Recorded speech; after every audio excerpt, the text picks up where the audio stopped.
Hello, it's me, Scarah, Damsel of the Doomed. Welcome to another episode of Scarah's Screamcast. Some call it a witchcast or a spellcast, but it's Scarah's Screamcast. And today I am joined by our fabulous guest, Austin-based special effects artist and prop fabricator and owner of ATX FX, Jason Vines. Hello. There he is. There's Jason right there. Hi, everyone. Thank you so much for coming out here and driving this way. We're talking about how you live in South Austin, so this is a bit of a hike. It was a bit, and boy, the prime time for traffic. Yeah, you're welcome. No, I'm Yes. kidding. Well, I'm glad you made it safely. A long time ago at a horror convention, this gentleman named Paul told me I should ask all of the guests the same three questions to kick it off. And that is, what are you lately, not right now, or it could be right now, what are you drinking? What have you been listening to? And what are you watching? Drinking, currently Diet Dr. Pepper is my jam. I kicked the sugar a while back. Nice. And I do drink alcohol, but rarely. But if I go out and I'm at a bar, my go-to is Jameson on the rocks. Ooh. Yeah, I just Irish whiskey. On the rocks. Yeah, on the rocks. I also am a fan of bourbon on the rocks. And I'll do an old fashioned every now and then. Yeah. But right now, Diet Dr. Pepper's my jam. I know. Do you ever do like Diet or Dr. Pepper Zero Strawberries and Cream or any of the flavored ones? I've tried like a cherry Dr. Pepper, like a zero. That was really good. I liked that a lot. Those are good. I haven't ventured off too much into the flavors though. The strawberries and cream is my favorite, but the cherry's really good. And then seasonally they have like a coconut and cream one that's really nice for the summer. That sounds crazy. And soda? What? No, it's good. The only one I don't really like is their bullshit berries one. No, They have come on. Get out of here with this it's bullshit. It's your bullshit berries, and go to Bosnia with that. You know, Yes. Welcome to Bosnia. Bullshit berries. that's what they're known Yes, for. exactly. You can Google it. What are you watching? What am I watching right now? Oh wait, we didn't do listening to. Listening to. Oh man. So on the way here, I was cranking up The Sword. The Sword. The Sword. It's an Austin band that's been around forever. It's, I guess, doom metal, stoner metal. I sort think of I've thing. seen The Sword. Oh, they're incredible. I know the producer over there, Dale, has seen The Sword. He's giving you the horns. Oh yeah. You're a metalhead. Sword. You like? Do you Yes. prefer doom metal? I kind of No. prefer. What do you prefer? Tell me. So okay, if I'm on a desert island, I can only have one metal. Thrash metal. Thrash metal. That's my jam. Anthrax was I was a big fan of the Big Four. I'm a child of the 80s. Metallica, and 90s. Megadeth. Slayer, Megadeth, and Anthrax. Anthrax. Of those, Anthrax was my favorite, which Okay. is an uncommon opinion I've found out. But I like all kinds of metal, but that if I only had to pick one, thrash would be where I'd go. I got to meet. Is it Ian Scott? Yes. I got to meet him at Texas Frightmare Weekend one year, Oh, that's awesome. and he's Scott Ian. Sorry. Scott Ian. Yes. I switched that around. He is fun sized. Is he really? Yeah. That makes me so happy because I feel I am also fun sized. You are taller than he is, I believe. Am I? Yeah. Wow. Yeah. Damn. Yeah. So He's that is awesome. Yeah. Well, he seems 20 feet tall when he's on stage. I know. That's why I was surprised. I was like, wow. Yeah. He does one of my favorite moves. Like guitarists will have like their signature move, like Chuck Berry's like duck walk, and I think Angus Young did kind of a similar little thing. hop thing. Yeah, but Scott does the stomp as he's stomping around the stage. I love It's a my good favorite. stomp. It's great. Yeah. Yeah. And then now, what are you watching? Binge watching, maybe? What am I binge watching? I just started last night. So first of all, I have a 5-year-old. Most of what I watch is stuff that he wants to watch. Oh, of course. And sometimes it's okay. Yeah. Sometimes it's awful. He goes off into these tangents on YouTube that I'm like, no more YouTube. I'm done. Oh, I'm not hit my watching this limit. anymore. So he's been watching a lot of Teen Titans Go, which is pretty fun. He went through a huge K-pop Demon Hunters phase. We're finally, I think, out of that. But I just started the Darth Maul series thing. Shadow Lord, I think is what it's called. I have not even heard of this. I am wow. 2 episodes in, and It's I'm like hooked. a prequel or something. It's no, I don't, because he got cut in half. Yeah. But I actually don't know, and I'm sure people watching this are screaming the answer.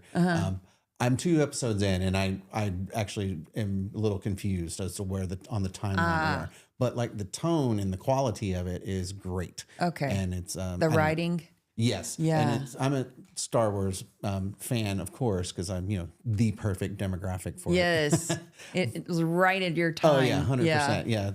I was born in 75. The first one hit 77. So Yeah. I saw Jedi in the theater. First time I ever sat in the front row at a theater. You must have been blown away. Mind blown for Yeah. the rest of my life. Like Yeah. I now just, it's part of the reason why I do what I do is Star Wars. Really? Yeah. Oh yeah, that All was of those creatures. all the aliens. Whenever I'm left to my own devices and I start creating things and sculpting things, it's always aliens. Yeah, it's things that you would see in the cantina. Yeah, that's what I'm thinking in my head, the cantina scene. That had 100%. everybody in that scene. Yeah. And then the music. Burr, burr, burr, burr, burr, burr, burr. I can hear that all the time in my head. It's that sound it's primal.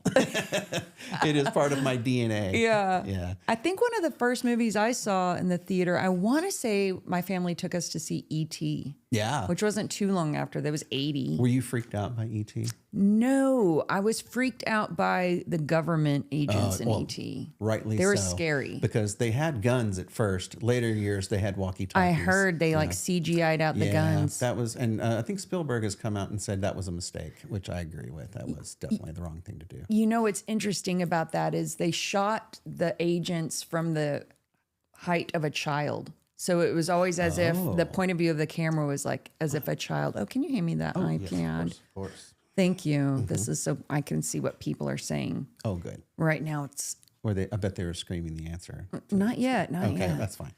Well, good. Yeah, I wasn't scared of E.T. though. I always thought he was adorable. And then I got to interview Henry Thomas, who played Elliot, and Dee Wallace, who played his mom. When they were at Horror for the Holidays.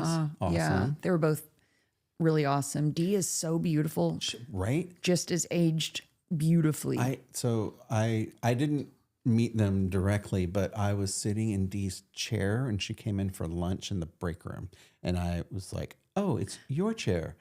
Let me get out of here. What were you doing at Horror for? Do you do the makeup for Bad Santa? Is that you? No, that's Meredith Johns. Okay, with for Hogfly. Yeah, no, I was there with ATX Effects, and I was just able to like go in the back area because I know Meredith. Yeah, and I know go Heath, hang out, who's Bad right. Santa, and Yeah.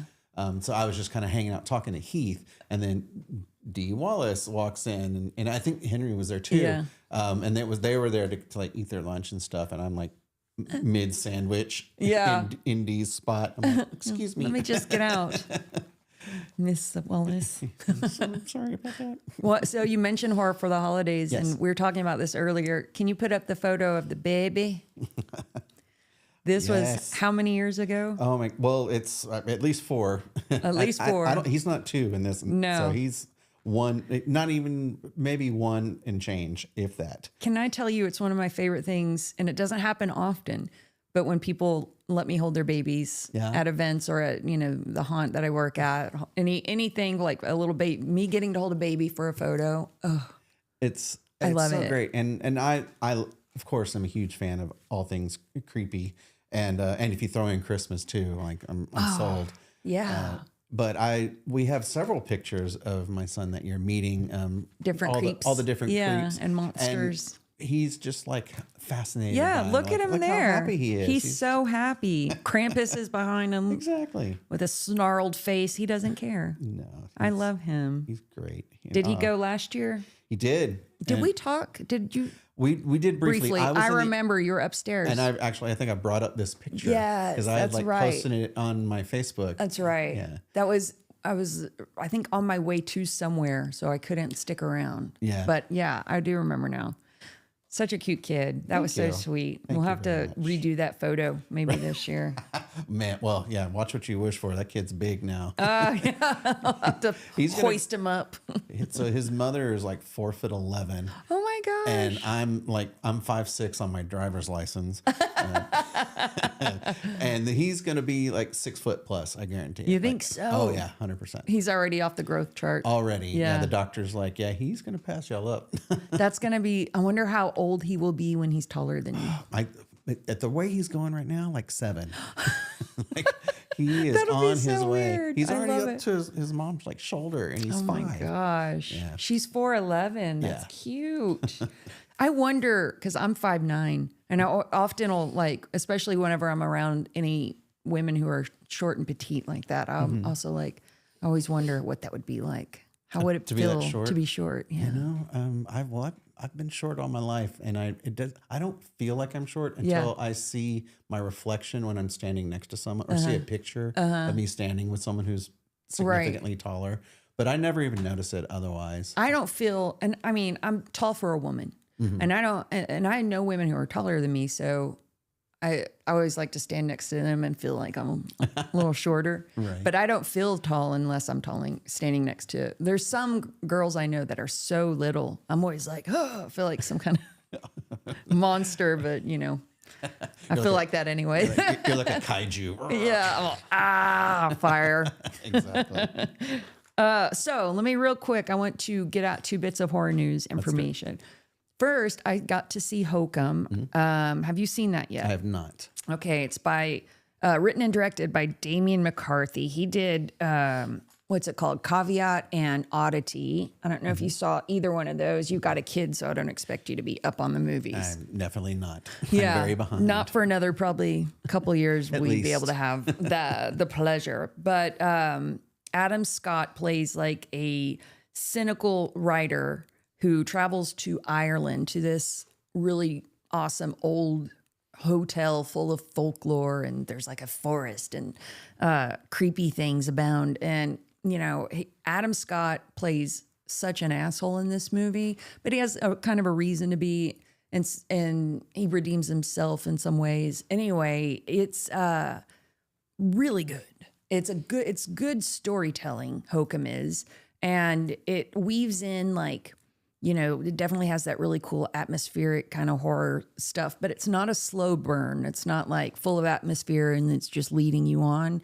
There's a few jump scares in there mixed in for good measure, but it's not like a buildup. It's just like a mystery almost that unravels, and a story is being told. And then by the end of it, if you're paying attention, by the end of it, it is super satisfying to have everything kind of revealed and unraveled for you. And I highly recommend it. So when it comes on streaming for you, Okay. Hokum. But I think Oddity was really good as well. Out of the 2, I think I like this one better. And I've never seen Caveat, so I'm gonna have to see that. I also think this movie has metaphors in it that, if you really think about it, they'll be revealed to you, and you'll be happy with that. If you're somebody who likes storytelling, often that stuff's in there. But I was watching the movie. And then after the movie, we're all walking out of the theater, and the 2 guys in front of me were talking about how much it sucked. And they were bringing up this and that, and they didn't understand this and that. And I was like, oh, part of me wanted to like sit them down and explain it to them. But then I was like, it's just not for them. You know, It's just not for them. it's not worth your breath. Yeah. I'm like, this isn't your vibe, and it's not your speed, sir. So keep walking. And then what else? They do this thing in this movie that I really like when filmmakers do, where they frame the shot to where there's negative space. So that always to me gives like this creepy, unsettling, where am I supposed to look? Right. Well, yeah. It's What's like around the corner? walking through a haunted house and not knowing which corner to check. Yeah. Exactly. Absolutely. Yeah. And when they do that and it's on the big screen, I love that so much. So I didn't look into who the cinematographer or DP was or anything, but kudos to you on that. And I think that's about atmospheric, creepy, not a slow burn. It's some people were saying, no, it's a little too long, but I think it's okay. I do prefer a horror movie to be around an hour 45, an hour 50. But, you know, I don't even know. I didn't even check to see how long this one was, because it did not feel too long to me. But you know, it did feel too long. Oh my God. Normally I go to the Alamo to watch movies, but I've been having a love-hate with the Alamo since they got purchased. I'm so pissed off about the phone ordering shit. No, it's awful. It's the worst. It really is, but I got my subscription with them, so I've already paid my fee, and I get the tickets. Yeah, you're like season pass sort of thing. Right. So if I still go to them, but they didn't have a showing of this when I needed to see it. So when I can't go to the Alamo, I usually go to AMC. And AMC does this thing where they're like, oh, the movie, it starts at 7. No, sir. What starts at 7 is the commercials. Yes. 20 minutes, I shit you not, of commercials. And they showed one of them twice. Why? I don't know. The movie didn't start until goddamn close to 7:30. It's the worst. Like, get on with it. And I have to watch, like, I don't want to watch Nicole Kidman's commercial about like being in a theater. You know that hoe don't go to theaters? No, she doesn't. She does not go to an AMC of all places and watch a movie. She's got an AMC at her house. She has an AMC wing of her exactly. house that it's just her and her children or whatever. But yeah, so that's what's long. I can take a long movie. I can't take a long commercial, like forced Which sucks commercials. That was one of the reasons to go to the Draft House because they had a pre-show that you didn't. I would watch 30 minutes of a cool pre-show. I show up 30 minutes early at the Draft House for the pre-show. Yes, but and they still do the pre-show. I don't know how good. Like if I feel like it's gonna have to drop in quality because how do they? I don't know. I'm just so upset. Michael Custerman is the CEO. Yes. So the Draft House is. I think the Draft House died during COVID, and now its husk is being worn by an evil corporate entity that's parading around as if it's the Draft House. It's not. The Draft House is dead. It's dead. R.I.P. Draft House. I've come to terms that I have to grieve the Draft House. Same. And the place I go now is just this other place now. Yeah. But it's not the same. I go to Cinemark and I'm going to like Cinepolis. I don't even know how to pronounce this. The movie house and eatery. Oh yeah. And that's pretty great. I don't think I have one of those near me or I would try it. Yeah. The one it's South Austin. Yeah. But, it's pretty good. And it's still have to deal with the commercials and stuff like that, but it has reclining seats. I do like a reclining seat. That's and nice. Alamo, I think the ones down south maybe had some good reclining seats, but Lakeline, their seats were never amazing. So at least AMC has a good recliner. Yeah. It's not the best though. Yeah. My how times have changed where my criteria for this is a good theater. I can lean back a little bit. Have you ever been to the theater that does the that fully immersed D-box? Yeah. Yes. I love Yes. So I took Jameson, my son, to go see I can't even remember the movie that we saw is. Oh, it was SpongeBob. We saw the SpongeBob movie in the D-box, and I didn't realize that. And they not only do the movement, but they also blast like water at you. Exactly. And SpongeBob, most of it, it's all underwater. Yeah. And so we're getting squirted and sprayed the whole time. He's cackling, howling He with must laughter. have loved it. Every time I got sprayed, I was like, ah! And he thought that was the funniest thing in the world. And then his dad got sprayed with water, and it startled him every time. We missed out on that as kids. That would have been so cool. Right? Yeah, the whole 4D experience. Yeah. Like that only happened at like Universal Studios or something. Yeah, you had to be rich. Exactly. Basically. Rich people rides.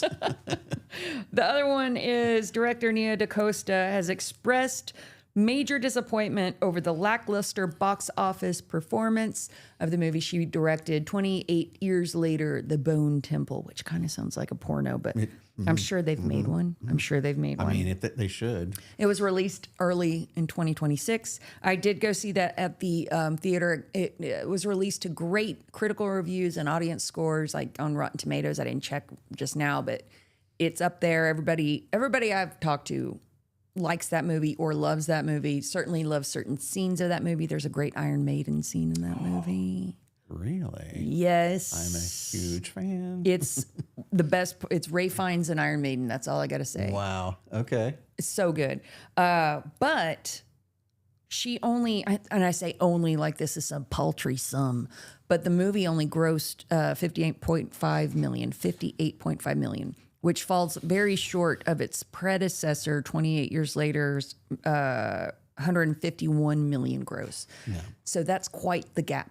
And because of that, the rumor is, and who knows if this is true, but the rumor is that it's a commercial failure. So there's supposed to be a third one in that installment of 28 years later. Mm-hmm. The Bone Temple being the second one. And there's a rumor that the third in that trilogy is now being questioned whether or not they should produce it and make it. Yeah. Which would be a shame. It would be, but I get it. If you're going to be spending $150 million and you're not even, you don't even make your money back. Yeah. I mean, why would you? Yeah. But this is a complicated issue. This is not just one thing you can point at, but what we were talking about with the Draft House. The Draft House has made a change to the way they do things that make me not want to fucking go there. Tell me. So they have changed it to where like a waiter doesn't come by and take your order and you have to pull up your phone. Right. So I don't want to go there because of that. Also, BT Dubs, it cost $100 for you and a date to go see a fucking movie. Do not get me started. Yeah. I can't get out of there by myself without spending $30. Exactly. So why would you do that? I mean, it's like that's like okay, it's my anniversary. Let's go out for a 5-star meal. Now that's what going to a movie feels like, a place like the Draft House. Sometimes you can get away with like, let's smuggle in some candy from home. I have been sneaking shit into the Alamo Draft House now because I'm so mad at them. Yeah. I brought sushi in. They don't even have sushi. You can't even order sushi. But there's so many things that like it used to be affordable to go see a movie. It sure did. This feeling of community used to be such a big deal. It was punk rock too. Yeah, it was. And I remember going to see opening nights, midnight showings, the Thursday before opening night or whatever. Everyone's in costume. Like the whole vibe is like a party. It's like tailgating almost. Like that I haven't seen in years, but that's what the Draft House used to bring to the table. And it was a second home. I was there at least once a week. It was for true cinephiles. It was for movie lovers. Draft House. I ate it up. I mean, I was OG Draft House on Colorado Street. Yes, always going to like the special events. The one where you had to go upstairs. Yeah. Is that Colorado? Was that the one where you walked up the lobby? I can't remember. That and on 6th Street, Ritz, same way. The Ritz one. Yeah. Both of them you had to like. I can't remember if I ever went to the Ritz one or not, but I went to the one on Colorado. Yeah. But that's kind of missing. And it happens occasionally where there will be something that becomes a cultural phenomenon. A couple of examples I can think of are the Barbie movie. Yeah. Everyone had to go to the theater and see that one. And they dressed up. Yes, exactly. Wicked. Yeah. I think they did that. The girls did that. To a certain extent, Iron Lung was that way. Very much so, I think. It became this kind of like the zeitgeist, like people wanted to go to a theater and actually see it. And I know that there are people that have seen it multiple times. Like when I was fresh out of high school, just moved to Austin, I lived on East Riverside, walking distance to a movie theater. Pulp Fiction came out. I saw that movie 17 times in the theater. It was so good. And there are people now that I know that like Iron Lung is that movie for them. That's amazing. That have seen it 10, 15, 20 times in a row. And I'm like, wow, that's pretty awesome. Let the audience know real quick that was your title Key Special Effects Artist? So my official title was Special Effects Makeup Department Head. But I worked on a team of people that did the makeup. There was Anna Fugate Downs, who was the makeup designer. There was Madison Miller, who did a ton of the actual creating of the prosthetics. Erin Clarer, she was the head makeup artist because we had to do other types of makeup. Right. And Jenny Briner, who was our head, she did all of the hair on the thing. And then we also had an intern whose name is slipping my mind, and she's let it come later. It will come later. It'll come later. But for Iron Lung. For Iron Lung, yes, we all worked on Markiplier's Iron Lung, and we all had to we were like a NASCAR pit crew. We had to all like tag team to get the makeup on him. He was laying on a massage table, and he would just flip around. I always make the joke he was like a rotisserie chicken. So he would just rotate around, and we would just cover him in prosthetics every day. And, I saw the movie in the theater. If it's an independent movie, I'm going to be there. It's going to get my butt in the seat.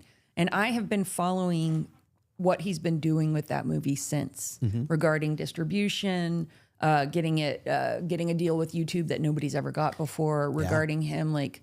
He's going to press his own CDs and distribute, or DVDs, and distribute those, doing everything like he can to, cut out I don't want to say, because not everybody is this way, but a lot of times there's predatory distribution and predatory. Absolutely. All the middlemen. Getting they their can be fingers that way. in the pie. Right. Sure. And it's like, and you have to go through an aggregate. We're going through this right now. And, just trying to, everybody you talk to is like got a horror story about distribution. Yeah. And so it's a very scary process. And then I'm watching what he's doing. I'm like, he's smart. And also him like building up this YouTube and this specific audience, and then knowing his audience and writing a script based on a game that he knows, like that's, he's just very smart. Yeah, I agree. Very interesting. And I found the movie to be very entertaining, but I was so impressed with the special effects because I'm a practical effects person. And I do think like adding in post doing CGI and stuff to enhance things, I think that's fine. I am not opposed to that. When it's all completely a CGI thing, I'm a little same. Takes me out. It just does. I would rather an old school 80s practical effects where it looks fake, but you don't care because it's so fun. You're like, somebody made that. Right. A person did that. How cool. Like you're showing me your jacket, like with the Thing. Yeah. There's the Thing when it's all spider, part dog, part whatever. Yeah. That's one of the coolest things ever. Yeah. And it still, to me, holds up. And Evil Dead Rise came out, and their like little monster at the end was all CGI. And I just kept thinking, but the Thing did it. Yeah. And there's so many people still in the business that know how to do it that way. Sure. And it looks better. It is better. And it's the suits that are like, I don't know, we can shave off 0.5% of blah, blah, blah. It's all about the bottom line. It really is. How fast can we get it to market? And we don't have time to finish the filming of that today. We'll make up something in post. I mean, it's, there's a million decisions. It really does add a lot of time, right? When you have to do it practically on set. Well, yes and no, because I know VFX it's not like you snap your fingers and it happens right away. Right. So it has its own set of challenges, but I agree with you. I think you get as much as you can in the camera. Yes. And then you enhance with the CGI. And if it's 100% CGI, that should only be for things that are impossible to do otherwise. Bingo. Yes. And that's, I think, the best use of that tool, because that's what it is. It's a tool for filmmaking. Right. And when used correctly, it's incredible, and it does hold up. I mean, even like Jurassic Park's a great example. Like if you watch that, they switch back and forth between practical and CGI so often in the same sequence that it can be difficult to tell which one's which. That's great. And so your brain just isn't clocking, that's fake or whatever. It's just like, that's fucking dinosaurs. That was, when that came out, I saw that one in the theater, and I remember being so impressed because it didn't seem fake, you knew of course it's not real, it's not, but however they did that, what you just said, that's amazing. Let me take a quick look here at the comments real quick. Sure. Oh, we just got some good greetings, and people are still upset about the Alamo. Yes. Somebody said they'll go see the Maiden movie. I don't know what they're talking about. The Iron Maiden. Oh, the comment I just made. Yes, you should go see it. Somebody else is saying they've been really mad at, it's Tony. We got Tony still up on the block. Tony says he's been mad at the Draft House for taking away his pickles with his royal with cheeseburgers there. Oh. They changed the menu. There's Tony. Hey. What's up, Tony? Tony. Pyongyang Jim says that's a capitalism, and he's right. And Boris says, he's actually catching a live episode for once. That's great. Alamo blows. We got a lot of Alamo upset comments. Yeah, I mean, there's so many people that love that place. It was such a community, which is one of the things that I think film going is missing in general right now. It's like having like a place where you feel like you belong, like you're with people that are like-minded. And before the Draft House, there was nothing like that. There were just movie chains, which you can go see a film, but you're not there for like the party, the atmosphere, the meeting people. Like you would go to like marathons. I went and saw it was a horror movie marathon. It was only a 12-hour marathon, which is short by Alamo standards. But I made it 11 and a half hours, and I had to go because my ass was killing me and Devil Fetus was on. And I was just at that time, I was like not having Devil Fetus. I cannot with the Devil Fetus today, guys. I met people at that screening, at that marathon that I still talk to today. We're still like Facebook friends, or I run into Is them or that whatever. Dismember the Alamo? No, that's different. But they had so many different things. Like I used to go to Terror Tuesday all the time, Right. and I made friends there. Yeah, Weird Pineapple Wednesdays Shaman and- was a Weird Wednesdays. I only went to one of those, unfortunately, if it were closer, I would still go to Terror Tuesdays, but it's late and it's not in the cards. But exactly. I love Terror Tuesdays. But that feeling of just like, oh man, it's going to be so cool to go to the place.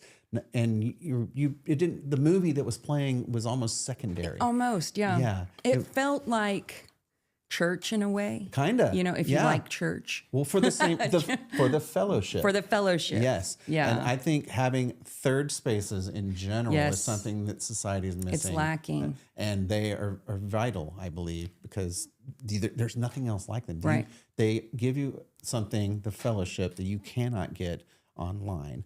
Like what we're doing right now, we're sitting here talking in person. I've done a number of podcasts that were all Zooms. That's what I don't want to do. This This feels different, doesn't it? It's 100% different. Yeah. Yeah. I used to, and this is to not knock people who do Zoom podcasts because I will guest on them, Oh, sure. And I think people do what they can with what they have. But when I decided to do a podcast, I wanted to make sure it was in person because I just feel like there's a connection that's fostered, because with the Zoom, it's like you click on your little camera and then you're done. You're like, okay, thanks, bye. And then it's kind of just. Yeah. And it's fine. And I've had good times on there, certainly. But it's when you're talking about like going to see a movie, like watching a movie at your house, it's like you're not there. You're not hearing the laughter. You're not like, you don't have the energy in the room. Yes. The vibe is totally different. But if you see it in a packed theater that's hyped to see this thing, the screams are much louder. I love it. The laughs are much harder. Yeah. Like, I'll give you a perfect example. The prequels to Star Wars. Okay. The first night, opening night of Phantom Menace, I waited in line. This is before you could reserve seats. I got there 8 hours early, and there were a lot of people in line ahead of me. Wow. To go see Phantom Menace. And it was like tailgating. Like, it was a party. People brought they were playing music. They brought ice chests. They're like, camp chairs. They're like sitting camping out, waiting for this movie to start. Everyone walked out of that theater that night going, that was the best movie I've ever seen in my life. It wasn't until later that they started thinking, wait a minute, Jar Jar's kind of dumb. Yeah, but they had the best time. They had the best time because of that community and the fellowship. It's the best way to see movies. 100%. One of the reasons, so I host a monthly drive-in event where I get to pick whatever horror movie I want to show. Oh, that's awesome. It's called Scarah Scream Theater. We show it out at Doc's Drive-In Theater first Sunday of the month. But one of the reasons why I wanted to do it is what you said. The third spaces are disappearing. Yeah. And I just see so many people online upset all the time, just complaining, or they're very sad, they're depressed, they're whatever. They want people to send memes. Send me pictures of your cat because I'm upset. I'm like, why don't you just come out and let's hang out if you're upset? Like, you need to talk to people. You need to be around people in real life, not online. Online is fine for what it is. But if you need people in community, it's not online that you're going to find what you need. It has to be like where we can be and feel each other's vibrations, you know what I mean? And not get too weird about it. But 100%. you have to have the community. And I think we're doing pretty good with that. I've got a good group that consistently comes, and then we have other, people that pop in and out. But it is nice to see the same faces once a month. Yeah. At least, Yeah, and it starts to feel like family, and you start to look forward to it, and I don't know, I need more of that in my life now too. Yeah, 100%. It's harder, I think, when you have a youngin. It changes the dynamic now. Yeah. Now it's like play dates. Yeah, you have to hook up with the play dates. Yeah, which is fine because I love seeing him go out and have fun. The tricky bit about the play date is finding parents that you vibe with. I imagine. Yeah, because the kids get along great, but you might be like, oh no, it's a sports dad. I'm not a sports dad. Right. Yeah. He's like talking to you about the game the whole time. Yeah, did you watch the game last night? Nope. Whatever it was, I did not watch it. I do not know sports ball, sir. Yeah. I feel you on that. That would be tough, but It's for the kids, I guess. Yeah, exactly. You power through. Can you put up one of the photos from Iron Lung that we sent, the special effects ones? Oh, there. Ooh, Yes. So tell us about this, what we're seeing right now. What you're seeing right now, that's kind of the final stage of Markiplier's transformation in the movie. He goes through a whole like deterioration, a metamorphosis, if you will, that is all crammed into the last 5 minutes of the movie. But we did multiple stages. There were 5, 6 maybe different stages of this, and this is kind of the final stage before he meets his end. With the teeth on the side, I remember the scene. He turns his face, and you see, like, 1 minute you don't see the teeth, and then I remember he turns, and you see these teeth coming. And you're like, what the fuck is going on here? Swimming in blood, by the way. Yes. Yeah, covered completely, like 100% head to toe, covered in blood, which makes all of this difficult to see on the screen. Yeah. But when I saw that you were posting now on your ATXFX is your Instagram, right? That's right. And you'll post videos and whatnot of what you're working on in your shop, which is so cool that you have a shop. But also I've seen you post different things from Iron Lung, different videos and behind the scenes photos. And I was so geeked out to see that because I love special effects. So when I get to see, I mean, I feel like this is a gem. Put up the other one if you don't mind. It's like a treat. Look at this. Yeah. Oh, it's such a treat to get to see. I love this picture right here because this is Markiplier's like personality. He's, covered head to toe in blood, and he's filming a movie that's very serious and very dire, stakes and consequences. But he's a goofball, and he's covered in all this makeup, and he was just having a good time. And it really kind of reflects like the vibes on the set. It was a really unique filming experience because we filmed it at Troublemaker Studios. Okay. And that's the old airport. Is that where it's at? Yes. Okay. And so that's Robert Rodriguez's. That's right. Robert Rodriguez of Spy Kids and Machete and fame and et cetera, et cetera. But we had one of the airplane hangars was our soundstage. Okay. So we had the set was in there, and also the shop was in there. So every department was like, it was like Burning Man. We'd set up like little villages. That is so cool. Little camps all around. Every department named their camp. We all had like signs that we had put up naming all the different areas. And we all were able to collaborate, and not like through email, by being in person and, being able, I could talk to the sound guy. I could talk to the composer. I could talk to the guy who invented the video game. Like all of us were under one roof. During filming or before too? During filming, like we filmed it sequentially. So it was filmed in order, which is also Makes uncommon. sense. Yeah. But for this, we kind of had to. With your application of prosthetics and stuff. How long was filming? About 35 days for principal photography. There was a number of like pickups that he did afterwards on his own, some out in LA. He did come down here for a couple. I was involved in one of those. 35 days was the You could take that one off now. Yeah. Sorry. Okay. 35 days. That's a nice roomy shoot. It was. And one thing that happened, just to show how uncommon this is, we were getting to a point where we were approaching the end of the shoot, and it was clear we weren't going to get everything we needed. So normally what would happen if you're working on a movie, they're going to be like, all right, we're going to start shooting 14-hour days. We're going to 7 days a week. We're going to bust this out and get it done in time. Markiplier said, we're extending the shoot for 2 weeks.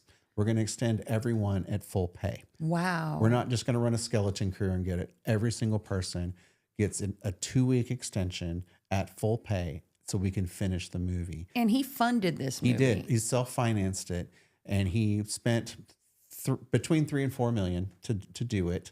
And then it's made $50 million. It has made so much. Yeah. It's crazy. I mean, opening weekend alone, it just blew up. It made me so happy. I love to see it. I love to see it. And I've been in the business for a minute. I've been doing this about 15 years, and I've worked on hundreds of movies, a lot of which die in post. They never get out. Yeah, that's what I hear. It's a small miracle that any movie makes it, an independent film makes it to where the average Joe can go see it in a theater. Period. Yeah. So having something like this happen was a first for me, certainly in Lovely. my career. It was amazing. And I can't say enough good things about Markiplier. Just the way he treated everyone during the filming was outstanding. The way he's treated us after the filming is wrapped, also fantastic. I went into this movie expecting like a prima donna. Yeah. He's a YouTube guy, right? Yeah, yeah. And who's this guy? yeah, I'm an old guy, and I'm Yeah. like, I'm a serious With filmmaker. your Like, YouTubes. yeah, I'm like, I'm here to work. I'm serious. You know, you're a YouTube. What are you making? You little skits? Yeah. But I was wrong. With your video games. Yeah. And he came in and totally he kicked ass. He was really great and then really a joy to work Maybe with. he'll make another movie in Austin. I hope so. That would be cool. that would be I'm super sure cool. you would get back on set with that. Oh man, fingers crossed. There was a movie recently, Undertone, and it's another indie one. I think it was shot for $500,000, and it's made millions. And I love the movie. And I'll say this: any independent movie that gets to the theater, to where we can see it in the theater, if I don't care for it, you will never fucking hear me say it. Bless you. I will never, because For real. I mean, I've worked on independent movies. I see the blood, sweat, and tears that goes into it. And like you said, a lot of them die on the vine. They're just, they don't come to fruition. So when they do, for any numbnuts who's going to get out there and publicly say some shit, Yeah. get the fuck out of here. Yeah, for real. It's like I that kind of stuff. It upsets me because I know how the sausage is made, and I know the blood, sweat, and tears too. And I even like will go buy. I tell people like go buy the $5 bin at Walmart and look at pick any movie out of there, and I guarantee you every single person listed on the back of there, every person in the credits of that film did not think, oh, this is going to end up in the $5 bin someday, or this is going to be a piece of shit. Right. No, they worked their ass off and tried to make something great, especially an independent They film. did their best. Yeah, they really did. Yeah, And with what they had. It's always an underdog story. It's like a scrappy group of people. Everyone's wearing a million hats. Yeah, always. You know? Yeah. And you're working really hard, super long hours under questionable conditions. Yeah. Constantly. I don't know how much asbestos I've breathed over the years, working in abandoned hospitals Just and all freezing kinds of shit. temperatures Yes, sometimes. or burning up like Burning on up. the surface of the sun. I thought I was going to get heat stroke once. I was legit afraid. I was like, okay. You would not be the first. Yeah, It or the happens last. often. And I think that should be rewarded and celebrated. Yeah. If you do happen to make it to the finish line, you should be celebrated and people should be encouraged. Watch this movie. It's a phenomenal achievement to even get These it people there. made a movie. Yeah. Now, I will say, like amongst close friends, if I see a movie that I don't like, I might be like, you know what I didn't like about it? And I'll but sure. That's I mean, just the buddies talking. That's not online. Exactly. You're not saying you should like everything. No. It's just like, don't trash it. Don't trash it. Yeah, give publicly. other people a chance to make up their own mind about it. You know, especially with the Let them independent earn stuff. some money. If they're in the theater, let them earn some money back. Don't discourage people from going in and checking it out. Why would you do that? Especially if you're a filmmaker. Yeah, 100%. Or a producer or something in those lines. Don't be doing that. Jason, I don't want to forget you've done a lot of cool shit. First of all. Thank you. Meow Wolf and your film and TV credits. Tell me about the film and TV stuff first. Okay. Well, so you want to hear just like the stuff I've worked on? Is that Yeah. well, stuff that you may have That heard I would of. know. Yeah. Okay. Just hit the big uns. Right. Fear the Walking Dead. Right. I did makeup, special effects makeup, and prop fabrication. Did on that shoot show. in Bastrop? No, it shot a lot of it here in Austin. Okay. But we were all over the place. Okay. For a huge chunk of that show. The first season I was in Round Rock. We filmed it at the Dell Diamond. Wow. That's where I did all of my work on that. The first season I worked on it.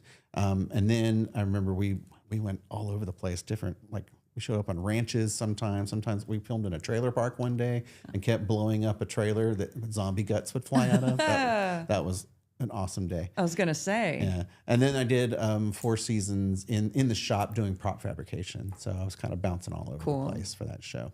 So I did that one. I've done Spy Kids Armageddon.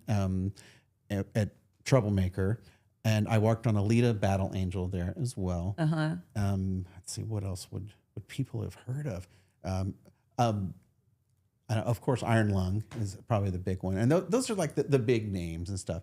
Now, I've worked on tons of stuff you've never heard of, tons of stuff that never got to the finish line, lots of student films, things like that. How did you build your career to get to where you are now? It's 100% word of mouth.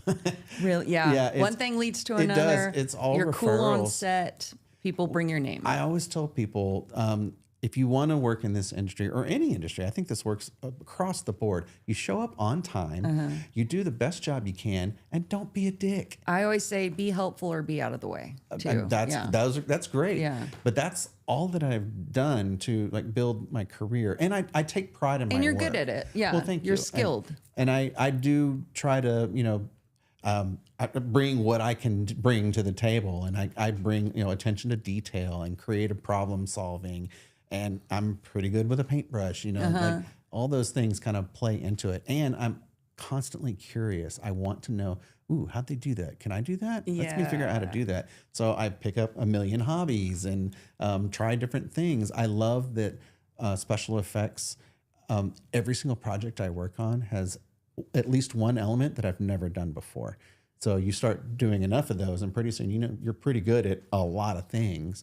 And that's kind of what helped me build this career. People will be like, hey, can you make a dog look like he's made out of spaghetti? I'm like, yeah, sure. Can you make a 10-foot slice of pizza? Yep, totally can. Oh, can you, make 20 zombies? Absolutely. Let's go. Yeah, 100%. When did you start doing special effects stuff?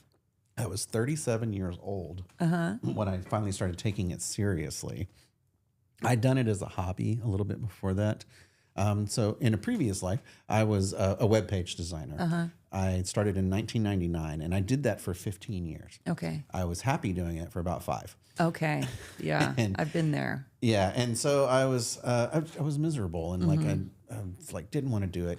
And at that time, I'm also an actor, so I was I'm going to quit my job, cash in my 401k, and I'm going to get an acting agent. That's exactly what I did. And I went on 300 plus auditions. Ugh. I got booked in a handful of things, but in Austin, if you're trying to be a working actor, God bless you, because it is tough. Yeah. But I had been dabbling in special effects makeup, and I was posting things on MySpace back in those days. And I got a call to go, hey, can you help with this short film? Yeah, totally. I went and did it, and then that one led to another short film, and that led to another. And then pretty soon I was like, hey, can you guys stop calling me to do all these special effects? I'm trying to be an actor over here. Acting. I know. But finally, for the craft. I was like, maybe I should turn around and answer this opportunity that keeps knocking. Yeah. And when I finally did that and made the commitment, I remember it was when I was 37, because I made a Facebook post about it, and every year Facebook feeds it back to me. It's like, hey, remember when you said this? I was like, I don't know how to do this stuff. You can't take any classes locally. You can't buy materials locally, but I'm going to do it. And so I just started. Are you self-taught? I am. Yeah. Wow. So are you full-time now? I am now, and I have been for a while. Now, you have to take that with a grain of salt, because full-time, it's like, yes, this is the only job I have, but jobs aren't always available. Yeah, sure. So sometimes you have to do some other. I do. And so I would do freelance web design and stuff on the side when I had to. But I've been full-time in special effects. Let me for a read while. this to you then. Sure. I think this came out, I want to say this was in 2016. I should have wrote this down, but here. Okay. So the Austin Chronicle was interviewing you about your bloody balloon battle. Oh. Maybe it was 2012. Do you remember that? That was 2012, okay. yeah. 2012. All right. So they say, are special effects, is it something that is sanguinista, or is it something you do for a living, is what they say. Mm-hmm. I don't know. This guy was trying to write real fancy. Sure. Let me tell you, he kept using $7 terms. I was like, listen, buddy. Anyway, this is what you said. Vines laughs. I wish it was my day job, he nods, chuckling at the thought of it. It'd be cool as hell to wake up in the morning and make monsters for a living. I'm working towards that, but I've got a long way to go. In the meantime, I'm just having fun learning as much as I can about the craft. I've been dabbling in special effects work for about 6 years now. And the time it's just gone from a casual hobby to a semi-professional gig. Lately, I've been doing, then you kind of go on. But how cool is it? Wow. Like a little flashback to 2012 where you're like, well, not yet, but I'm trying. I need to go back and reread that thing. I had, first of all, forgotten that I had been interviewed by the Chronicle about that. But it is cool. Yeah. Life is so weird. It really is. And the space I'm in currently right now, like I just opened up a new shop. Yeah. Which is huge. Your mural is badass, by the way. I've been looking.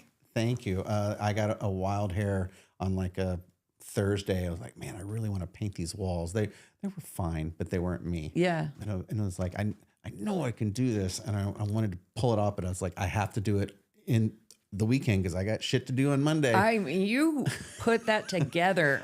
It was a Herculean task, but it felt so good. And you're in the, what's it called? The art hub or something? Art hub. Okay. Yes. Yeah. So it's just a bunch of artists. Yeah. It's a huge building that used to be something else. I think it was like an insurance company. I don't actually know 100%.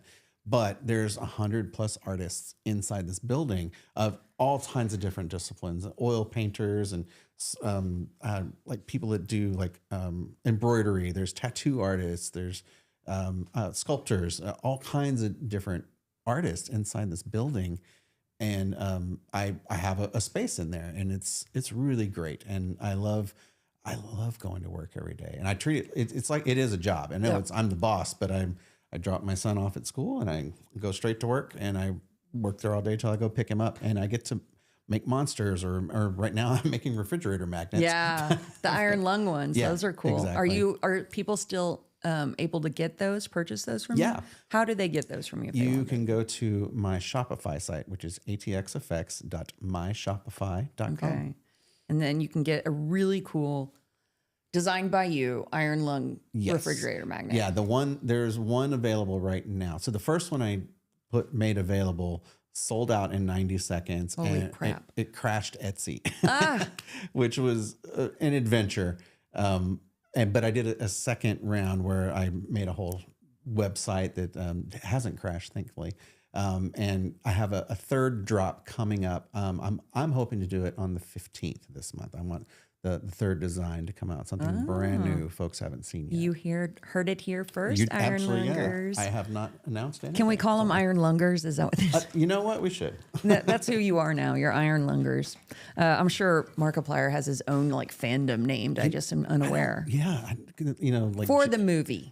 Well, Iron Lungers. I bet there's the Markiplier fans need to have it named like parrot heads for Jimmy Buffett fans, or whatever. So little monster, or the monsters are Gaga's fans, I think, or something like that. Sure.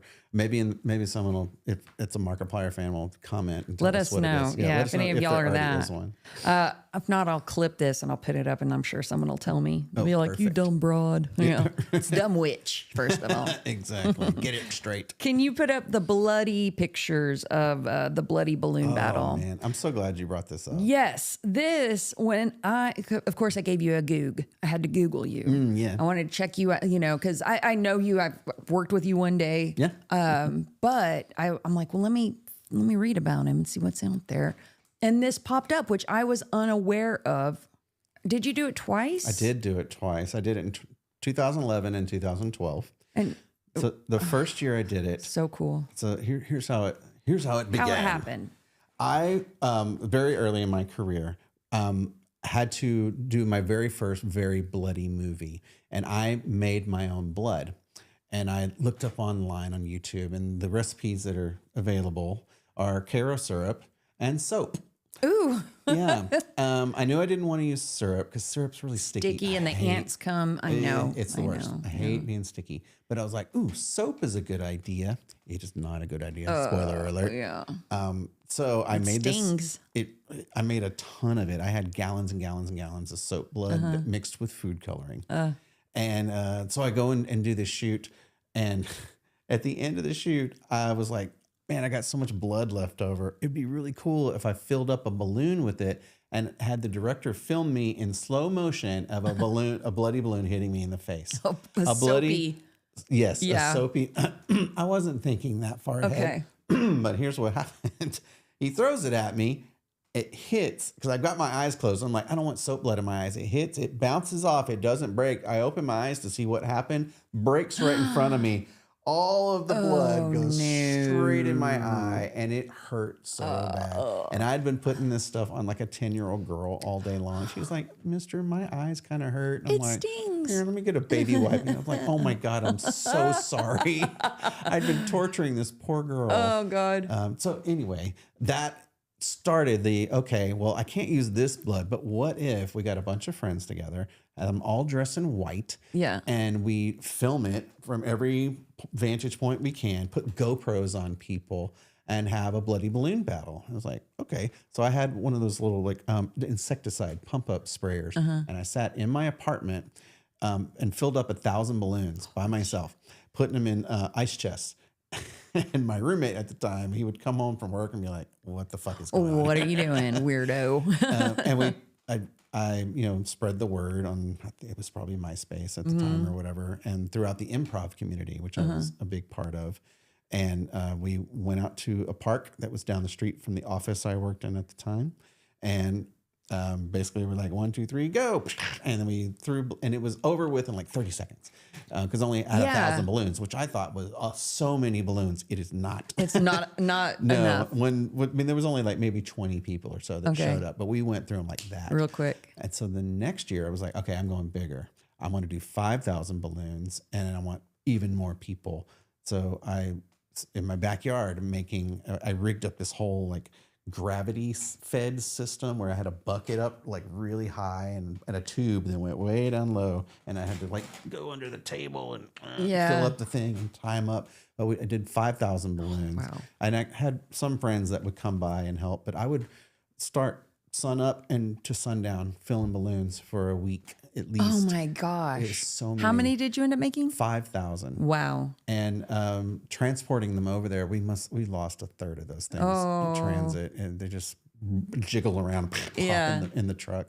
And there's a dude driving a pickup truck filled with trash bags full of balloons, and blood's just leaking out onto the highway. Oh, not suspicious at all, officer. No one said a thing. So we get there, and that's what this picture is from. This is from the 2012 one that was bigger and better. I love that everyone wore white. I especially love that some people wore costumes. There was someone dressed up as the Easter Bunny. I saw that. That was cool. And there was an angel.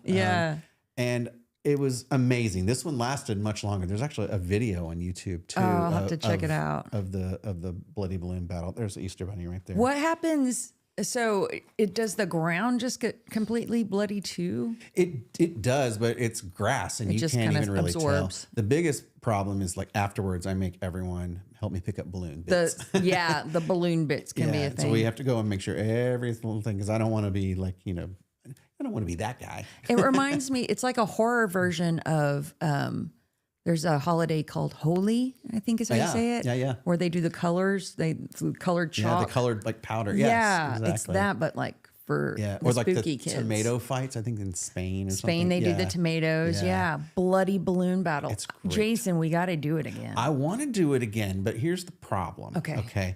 So first of all, it's expensive. Second, it's very labor intensive. I will not make 5,000 balloons Not by myself. yourself. No. I have ideas for how to pull that off. Third is we need a space. We need a place to do it. My dream, the bucket list dream that it's probably impossible, is to do it at UT Stadium. Wow. I want to cover the entire ground in white canvas. Wow, you do have a dream. I want to have drones filming everything from above. I want to do it dodgeball style, where there's basically a huge, like, giant pile of balloons in the middle, and everyone's in a circle around it. You run in, grab one, you have to run back to your safe spot, and then it's on. So it's a bloody balloon dodgeball battle. Kind of, sort of. And there's other variations of it where I want like people with blood cannons on the sides that are able to like shoot people. Yeah. You have like blood catapults that are launching enormous Wear balloons. your goggles to this event. 100%. And I had people wear goggles at this one, and I found out the hard way, it stains your contacts. Oh yeah, So had that happen to me a lot. So, but I would love to be able to do that, and I want to set it up as like an all day like event, a festival almost sort of a thing. where you got food trucks, maybe even like a blood drive where they come out and do like donate blood after because you need your strength for the bloody balloon battle. And have bands play. My band, the Immortals, were vampires. Yes, exactly. Well, I'm not, but the boys are. They would play a blood battle for sure. Even if it's during the day, they'll have to wear their extra SPF. Oh, it sunscreen. could be like you could play like like the Doof Warrior from what's the Mad Max movie? The newest one. I know the name. It's right there. I know what you're talking about. Fury Road. Yes, where he's on the truck. Yes, and like the flame throwing guitar. Yeah, but we need like bloody balloon battle music and the big drums. Exactly. We have to. I think you have the first barrier you have to cross is that location. Like, well, so that one's probably impossible. So getting something. What if I wonder if they would let us do it at Bat City Scaregrounds in the Midway. If that might be worth checking out. I might check it out. I might put a bug in the ear. I know there's going to be the whole talk of insurance and whatnot. Sure. I also thought Pioneer Farms might be maybe there would be. We just need a wide open space with lots of parking.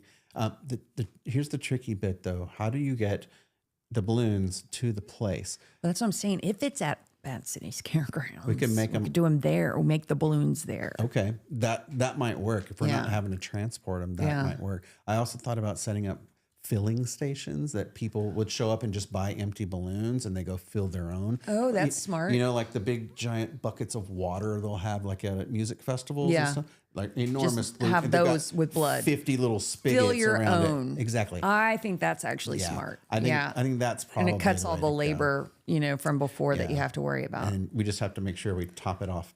Would you? Somebody just commented in all caps, Fury Road. Thank you. Yes. Yeah, I don't know why I drew a blank on that. Actually, the person who commented is my buddy, and I saw Fury Road with him. Oh, somebody says if you need 30 acres of cleared land, just hit me up and let's do it. You might have a bloody, disgusting. Or a bloody donkey here and there. LOL. Oh, and that's Chris Flemish. Chris is a horror author. Awesome. And he was in a punk band for a very, very long time. He's a great dude. And he has a big plot of land. Maybe we could do it out there. We have a few options. Okay. There's a few options. So traditionally, at least in the past, it was always the weekend after Halloween. It's the purging of the leftover blood. Yeah, let's get it out. Yes. That's not a bad idea. We will have to table this and bring it up. Yeah, because I've been saying I'm going to bring it back for years, but I just I'll help you. Like I'll get in on this. I need someone who doesn't have the executive dysfunction I have to help me pull this off. It just There's a lot of moving parts. It reminds me of Old Austin, things that Old Austin used to do. Exactly, and that's I loved Old Austin. Yeah. Anytime you had a crazy idea, there were a dozen people tripping over themselves to help you to make it happen. Yeah. Like, what do you need? I'm here. Let's do it. Yeah. Let's get goofy with it. Yeah. 100%. That's what I want some of that. All right. The bloody balloon battle. Yes. We're bringing her back. We're going to bring her back. Let's just bring put back it out bloody there. balloon battle. Let's as many B's. BBBBB. Bring back bloody balloon battle. Yes. Hashtag BBBBB. For the BBWs. No. It's for everyone. No, yes, but they are also invited. They are invited. Yes, absolutely. It's for everyone and the BBWs. Exactly. All right, guess what we're going to do? Now we're going to play Bone Deep. Bone Deep. These are older ones. If I need them, I'll use them. Let's do it. Oh, do I have a pen here even? No. Oh, I do. You do. I do, thankfully, because I have to keep score. Okay. So, Bone Deep. Here's our logo.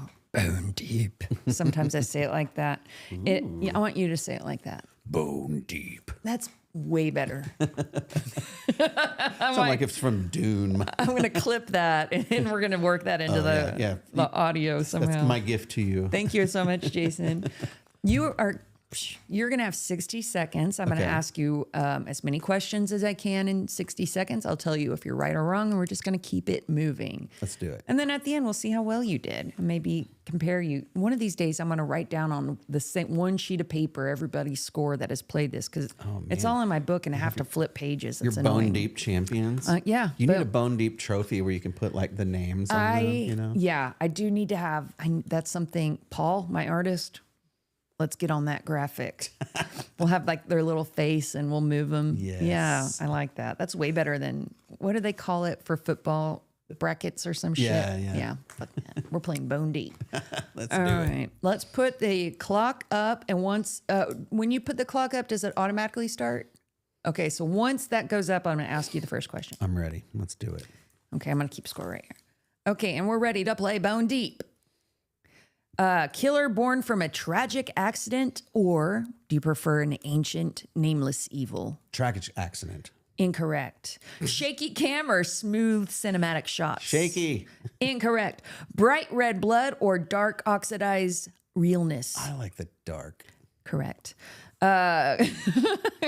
Sorry. Crowd of rowdy teens or a dysfunctional family unit? Dysfunctional family. Correct. Guess the killer mystery or know the killer slasher? Guess the mystery. Correct. Horror movie score. Do you prefer orchestral strings and pianos or heavy metal soundtracks? Orchestral. Perfect. Correct. Creature. A man in a suit or full CGI AI? Man in suit. Correct. Fast zombies or slow zombies? Slow. Incorrect. Black and white gothic horror or technicolor giallo slasher? Technicolor. Correct. As an ally, do you want the creepy local who tries to warn you, or do you want a local cop who doesn't really believe you but goes along with you? Creepy local. That's also correct. A cab. You know what I'm saying, Jason? Not really, but kind of really. Let's see. Oh, Stormy Steen says hello. Stormy's another. Have you met Stormy? She's another special effects makeup artist. Awesome. Hi, Stormy. We're going to have Stormy on sometime. Hello, Stormy. Okay, let's see how well you did. Hold on. Thank you. How did I do? You get the bonus question too. Sorry. okay. Let me pick one for you. Let's do. Would you prefer a movie about a home invasion or one where somebody is hunted in the backwoods? Backwoods. Oh, that's incorrect. Damn. But that was your bonus. Okay. Nice. So this is like if it aligns with how you answered. If I got it. You mean the correct answer? Sure. Oh, let's see. We did 1, 2, 3, 4, 5, 6, 7, 8, 9, 10. Since you got your bonus incorrect, I don't know if I should count that. Let's see. Out of 10, you got 1, 2, 3, 4, 5, 6, 7. So, Jason, actually, from this alone, you've won. But let's see if it was let me just do you still won, but I want to see what you did with the bonus. Okay. The bottom, I got to pull out the calculator for that. Wrong. That's not right. Do it the other way. Dummy. God. 7, divine and polynomial equal 63. Okay. All right. With the bonus question, you got it wrong. So you have 63%, but we're going to call you 70% because it's my rules. Yes. 70% before the bonus question, Jason. That puts you way above everybody. So I'm 70% bone deep. You've gone 70% bone deep, Jason Vines. Way more than the tip. Beating That's everything. 70%. That is shaft. It depends, I suppose. How much? Well, if it's a percentage, that's different. Sure. So Orlock the Defiler only got 55.5%. Marissa, who was our guest last week, was at 44%.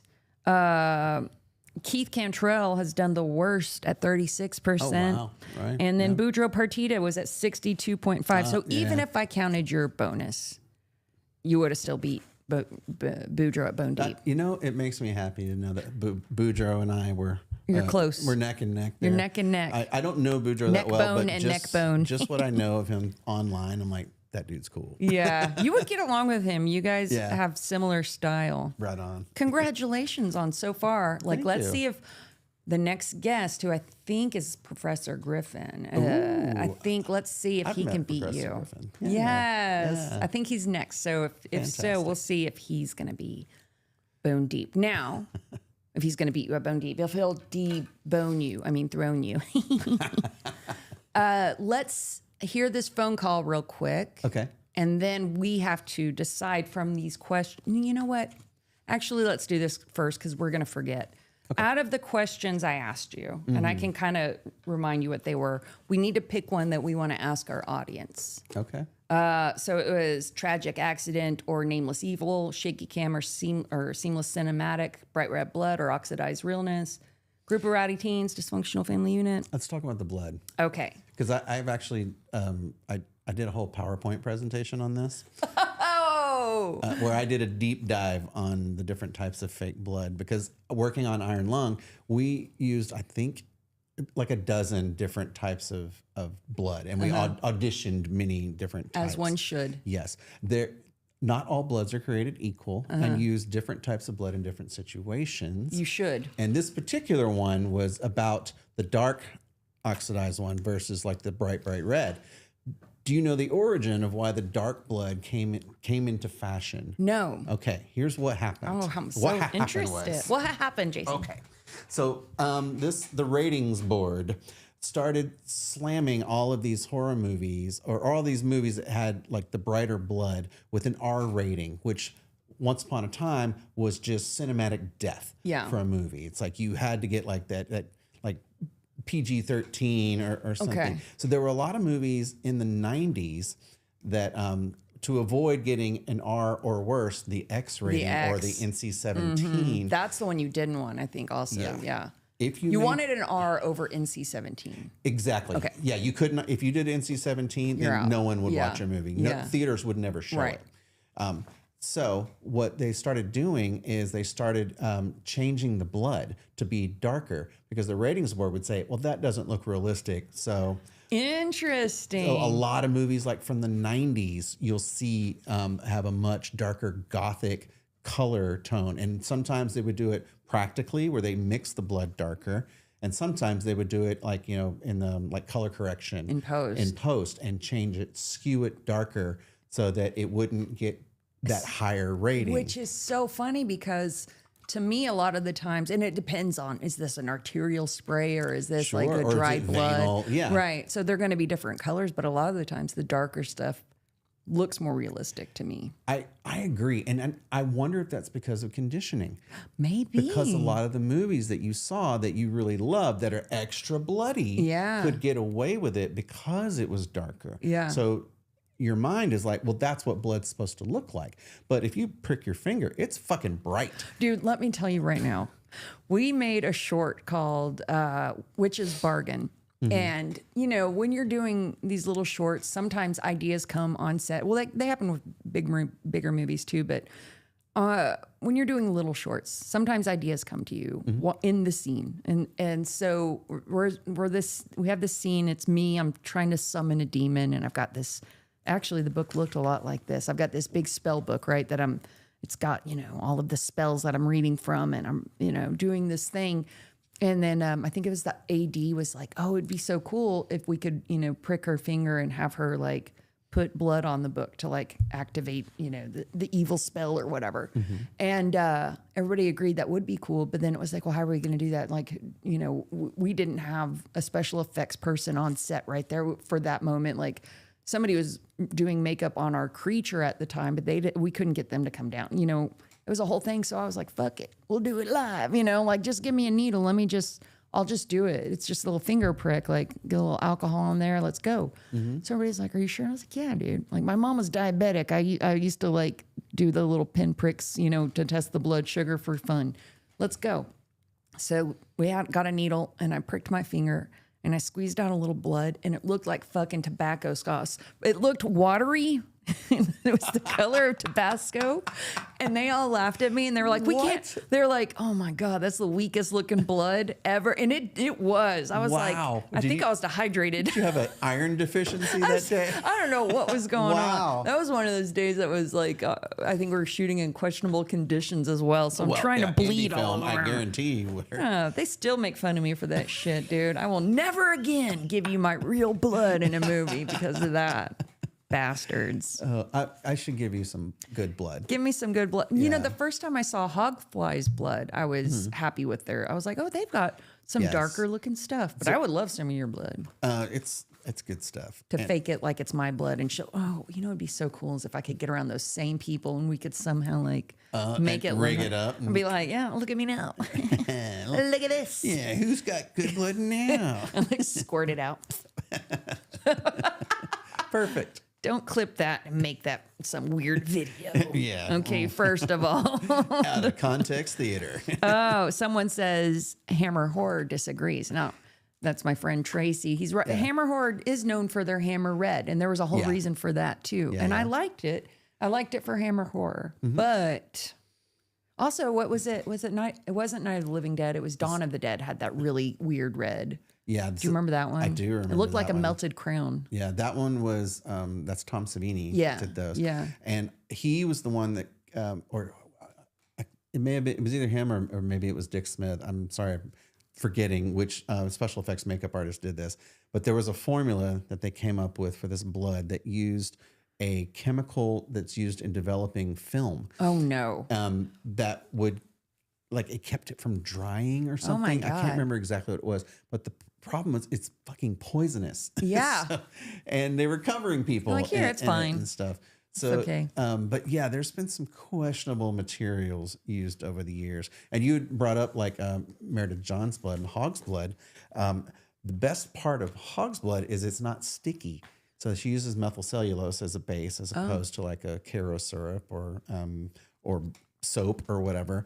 And it's so much more pleasant to be in. Does she do a mouth blood one you can put in your mouth?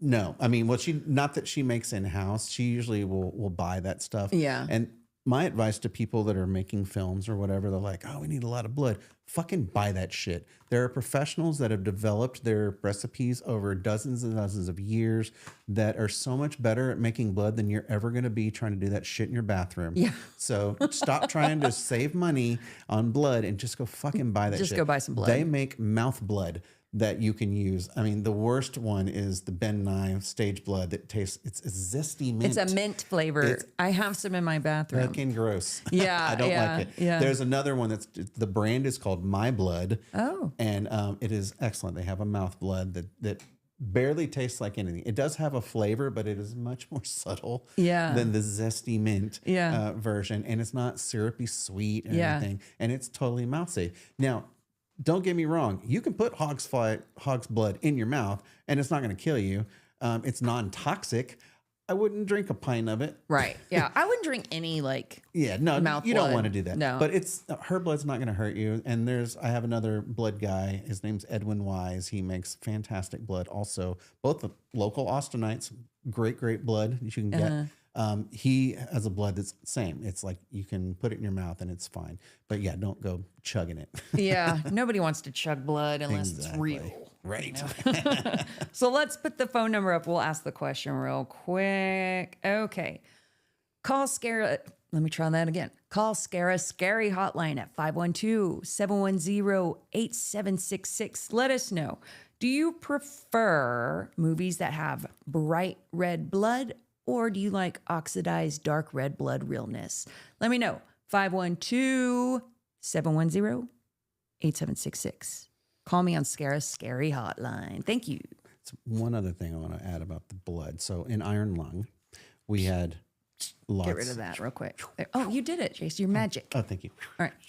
On Iron Lung, famously 80,000 gallons of blood, right? The blood we used for that blood, the environmental blood, bright red, like unnaturally bright red.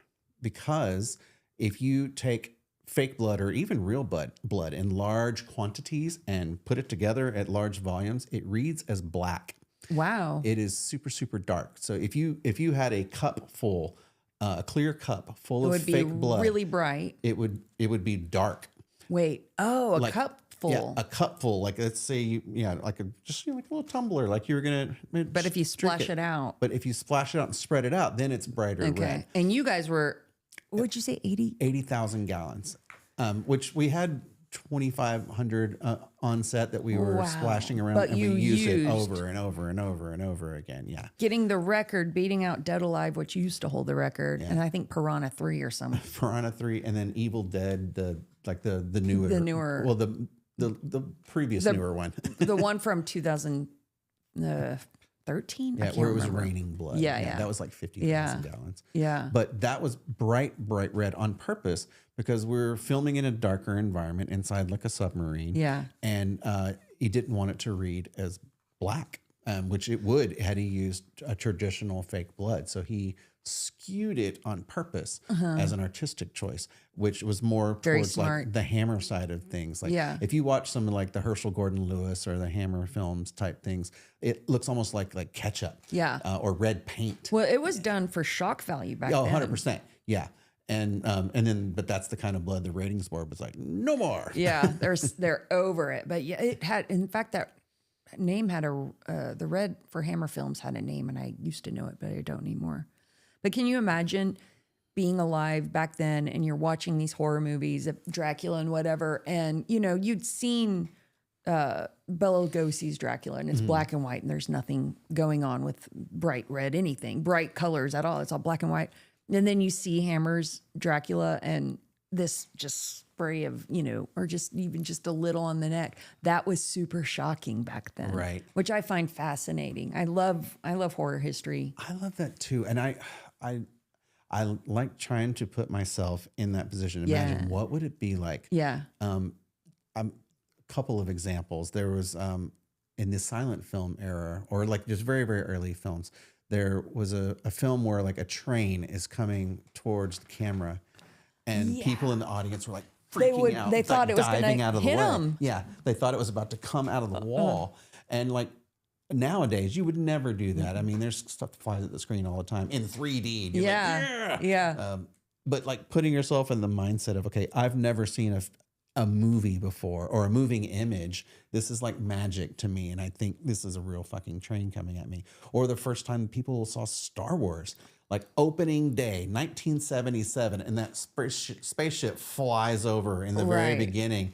People are like sinking down in their seats. You know? Or there's other horror movies where like people were fainting in the aisles. Yeah, and it's like I don't know that I have an equivalent of that. It's something that's like actually I do. The Matrix, bullet time. The first time I ever saw that, when they're going, that blew my mind, and I'd never seen it before. And like, oh, holy shit! Well, here's one that it's not as cool, but it was something that happened with the Blair Witch Project, the original one. Since they filmed that, the actors filmed it, and they filmed it with a high 8, like a VHS camera, and then I can't remember I don't know if it was 16 millimeter or what, but the high 8 one that they used, that was all very shaky, and it was a lot of shaky cam stuff that you hadn't seen on the big screen yet. So people were getting sick. They were throwing up. Yeah. I was at a screening of that at the Dobie Theater here back in the day. Old Austinites might remember that one. I remember the Dobie. Yeah, it was like going to a mall to see. It was like sitting in a large living room, basically watching a movie. But my friend that went with me got motion sickness, had to go sit in the hallway. Yeah, and it's like I can't. I can't do that. And that was I remember that being a big thing. People, were worried that they couldn't watch the Blair Witch because of that. Yeah, exactly. Let's hear the phone call real quick, and then let's do it. Oh, it's Luminaire Brothers is, by the way. Luminaire Brothers? Yeah. Wait, Tales of Salem. That's a Luminaire Brothers. What is he referring to? I mean, I don't know. I'm not sure. I don't know. Tell us what you're referring to. 1896. From 1896. What? Oh, is that the train video? Oh, yeah. Maybe. Yeah, maybe. Thank you, Tales of Salem. Very good. Yes. Okay, play our phone call. This is from last week. They're answering the question, do you prefer Scream Queen or Final Girl? Oh, okay. All right. Hello, Scarah. It's Dr. Zyke once more into the fray. Oh my God. As if there was ever even a competition. The Final Girl, every time. Give me a Final Girl any day of the week. Correct. Over a Scream Queen. Agreed. I mean, I respect the Scream Queens. Don't get me wrong. A good Scream is great, but I want that boss babe. The one that, she's had her fill of this dude, and that's it. It's going down. I mean, like The Descent. I mean, I think she gets overlooked a lot. I mean, that's just an amazing movie, and she goes back for seconds. I mean, gotta love her.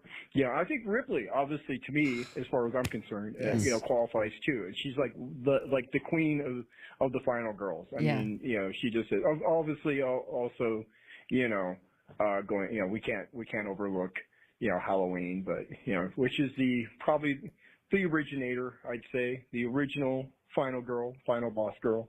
But every day, me and you, Final Girls.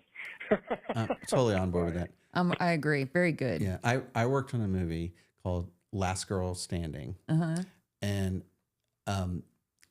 everyone should watch this movie. It's Last Girl Standing. Last Girl Haven't Standing. seen it. I will. It's fantastic. So the premise of this, like the trope of the final girl, is like the end of the movie is the sun's coming up.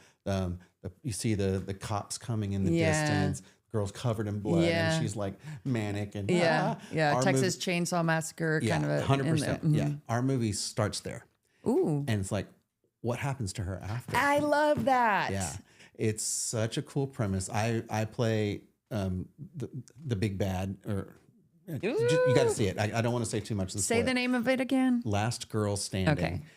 Yes, directed by Benjamin Moody, who's a very good friend of mine who helped me cut my teeth in this business early on. What a wonderful idea. It's so cool. So great. Great acting, great performances. Total homegrown Austin indie film that actually like made it, had like a brief little theatrical run, and it did its thing. It was the first thing I worked on, like, that I was like, oh, this one's gonna make it. And it like got a little taste of it, and it was so great. Oh man, well, I'll watch it, and I'll encourage everybody else to watch it. Maybe we'll screen it you'll love sometime. That's awesome. Oh yeah, somebody answered for us the question I had about it being the train. I'm going to stop with that. I want to thank the live chat for being involved again today. Thank you, guys. Thank you, live chat. Yes, you guys are great. I thank you for being here. This has been one of my favorite conversations. Thank you. I could talk about this shit forever. I love this. We'll have to have you back. Please do. I'd love that. I will. I'll give you dinner or something next time for your drive. It is a long trek. Maybe for you we'll do it on the weekend or something, so you don't Sure. have to hit traffic. That's such a pain in the butt. Is there anything you want to promote or put out there before we wrap her up? Well, this weekend is second Saturday at the Art Hub. Art Hub is where my new studio is. Okay. I am going to try and be there for the whole time from 1 to 6. They're having a big open house where all the artists in the building are going to be in attendance. You can show up, check out their wares, and buy art if you'd like, or just meet the artists and look at cool things. Come by and see the mural I've painted. Check out the space where I make all the magic happen.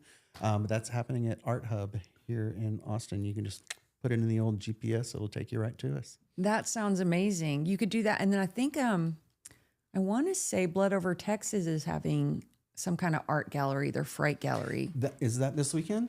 It might be Saturday. Yeah, that's the same day. But like, dude, what I'm saying is you make it a double. Both. You make it a double. Might as well. A double horror event, Exactly. But so yours is from 1 to 6 at the Art Hub. Yes. This Saturday. Yes. That sounds awesome. And like you said, there's like 100 or so artists. 100 plus artists in the building, and some fantastic artists, really. A lot of, I've been able to meet a handful of them, but I'm there like during regular office hours, and a lot of artists, it's their studio space. Yeah. It's either a studio or like a gallery space for them. They just sell things out of it, and they make stuff elsewhere. Oh, okay. I see. But I'm there working usually. Making creepy things. Yeah, totally. I love that for you. Thank you. And I'm so I'm happy to know you, and I am, even though we're we've known of each other, but we're kind of newer acquaintances. I'm proud of you from like reading that little the article in the Austin Chronicle where you're like, I'm not there yet, but I'm working toward, and now you're there. I think that is so cool. So congratulations. I really appreciate that. Thank you. Thank you. And then I guess, we can say goodbye, Jason. Say goodbye to everyone. Goodbye, everyone. Thank you for being here. This is Jason Vines. My name is Scarah, Damsel of the Doom. That's it. Thanks for joining us. I'll see you next Wednesday, and I'll see you in your screen.